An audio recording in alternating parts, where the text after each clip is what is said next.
विक्रम, रिया और अर्जुन के पुस्तकालय से वापस आते समय शांत कॉलेज परिसर सुनसान है। विक्रम एक छात्र की रहस्यमय मौत की कहानी साझा करते हैं, जिससे एक गंभीर माहौल बन जाता है। रिया और अर्जुन विक्रम की कहानी पर हंसते हैं, लेकिन विक्रम को लगता है कि कहानी में कुछ सच्चाई है। विक्रम कमरे में दाखिल होता है। कमरे में छाई चुप्पी, केवल धूल भरी जमीन पर उसके कदमों की हल्की आहट से टूटती है।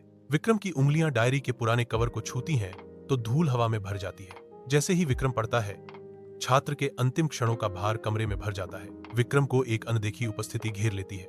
हवा एक अलौकिक तनाव से भरी हुई है। विक्रम अपने कमरे में अकेला खड़ा है, चुपचाप डायरी के बारे में सोच रहा है। The room lights suddenly go out and a cold wind swirls around her. डर के मारे विक्रम कमरे से भाग जाता है। रात के अंधेरे में अपनी सुरक्षा के लिए दौड़ता है। विक्रम, रिया और अर्जुन पुराने कॉलेज के कमरे में प्रवेश करते हैं, एक अशांत शांति महसूस करते हुए। वस्तुएं अपने आप हिलने लगती हैं, साथ ही भयानक आवाजें भी आती हैं जो चुप्पी को चीर देती हैं। रिया डर से अभिभूत होकर कमरे से भाग जाती है। विक्रम और अर्जुन को अज्ञात का सामना करने के लिए दृढ़ छोड़ जाती है। विक्रम और अर्जुन रहते हैं। विक्रम और अर्जुन सच्चाई की खोज में डायरी के प्रविष्टियों की गहराई से जांच करते हैं। एक भयावह एहसास होता है, छात्र की मौत कोई दुर्घटना नहीं थी। अर्जुन ऊपर देखता है, उसकी आंखों में डर समा जाता है।